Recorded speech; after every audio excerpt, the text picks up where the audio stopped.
গত দেড় দশক যুক্তরাষ্ট্রে ফ্যাসিস্ট বিরোধী আন্দোলন সংগ্রামে অগ্রণী ভূমিকা পালন করেছেন যুক্তরাষ্ট্রের মূলধারার রাজনীতিবিদ গিয়াস আহমেদ। ওয়াশিংটন ডিসির হোয়াইট হাউসের সামনে থেকে শুরু করে জাতিসংঘের সামনে, নিউ ইয়র্ক সিটির প্রতিটি প্রান্তে সামনে থেকে নেতৃত্ব দিয়েছেন বর্তমান বিএনপির জাতীয় নির্বাহী কমিটির অন্যতম এই সদস্য। এছাড়া প্রবাসীদের অধিকার রক্ষায় নিরন্তর কাজ করছেন যুক্তরাষ্ট্র বিএনপির সাবেক সিনিয়র সহসভাপতি গিয়াস আহমেদ। সেই ধারাবাহিকতায় সম্প্রতি নিউ ইয়র্কে বাংলাদেশ কনসুলেটে প্রবাসীদের এনআইডি কার্ড প্রকল্পের উদ্বোধনের সময় উপস্থিত ছিলেন। প্রবাসীদের ভোটার রেজিস্ট্রেশন ও এনআইডি কার্ড নিয়ে কথা বলেন তিনি। প্রবাসীদের দীর্ঘদিনের যে একটি দাবি, প্রবাসীদের ভোটাধিকার, এবং শুধু ভোট নয়, ভোট যেমন দিব, ভোট আমরা নিতেও পারবো, কারণ যারা ডুয়াল সিটিজেনশিপ নেবে তারা ভোট দিতেও পারবে, নিতেও পারবে। এই দাবি আমরা দীর্ঘদিন যাবত করে আসছি।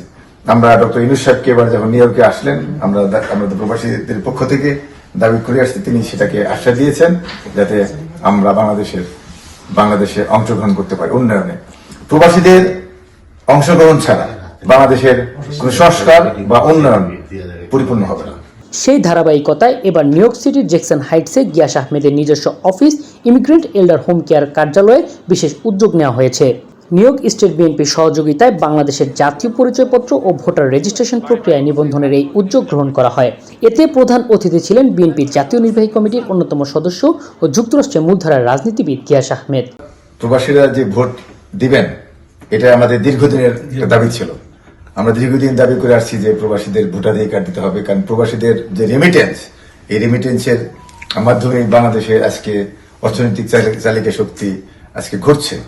আপনার বিগত এই 15 বছর এই ফ্যাসিবাদী আওয়ামী লীগ তারা বাংলাদেশ থেকে প্রচুর টাকা, হাজার হাজার কোটি টাকা বিদেশে পাচার করেছে, বাংলাদেশে লুটপাট করেছে।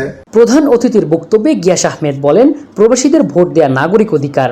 দীর্ঘদিন আন্দোলন সংগ্রামের পর এই অর্জন সম্ভব হয়েছে। সংস্কারের জন্য প্রবাসীদের পরামর্শ গ্রহণ করার আহ্বান জানিয়েছেন তিনি। তারা অনিয়মের মধ্যে বড় হচ্ছেন, অনিয়মের মধ্যে তারা চলাফেরা করছেন, দুর্নীতির মধ্যেই তারা বড় হচ্ছেন। অতএব সংস্কার করতে হলে তাদের চোখ দিয়ে সংস্কার সম্পূর্ণ হবে না, আমাদের প্রবাসীদের চোখ দিয়ে এই সংস্কার এবং উন্নয়ন পরিপূর্ণ করতে হবে। সেই কারণে আমরা চাই যে প্রবাসীদের অংশগ্রহণ। আমরা এই আজকে জ্যাকসন হাইটসের এই অফিস থেকে আমরা প্রবাসী যারা এনআইডি কার্ড করতে চান, যারা আপনারা অনেকেই হয়তো এই এলাকায় আছেন, তারা আমাদের এই অফিসে আসবেন, আমাদের স্টেট কমিটির সাথে যোগাযোগ করবেন। আমাদের একটা হটলাইন থাকবে, বা এই অফিসে আসলে আমরা সে সেবাটা দিতে পারবো। অনুষ্ঠানটি পরিচালনা করেন New York state BNP secretary general Saidur Rahman Saeed. সরকার প্রধান ডক্টর ইউনূস আমাদের দাবি আশ্বাসে উনি প্রবাসী ভোটারের রেজিস্ট্রেশনের ব্যবস্থা করেছেন। সেই পরিপ্রেক্ষিতে আমরা নিউ ইয়র্ক স্টেট বিএনপির পক্ষ থেকে আজকে আমরা যে অনলাইনে ভোটার আইডি সংযোজন আমরা করতে যাচ্ছি। এতে সভাপতিত্ব করেন নিউ ইয়র্ক স্টেট বিএনপির সভাপতি অলিউল্লাহ আতিকুর রহমান। উপস্থিত ছিলেন বিএনপি চেয়ারপারসনের পররাষ্ট্র বিষয়ক উপদেষ্টা কমিটির অন্যতম সদস্য গোলাম ফারুক শাহিন সহ অন্যরা।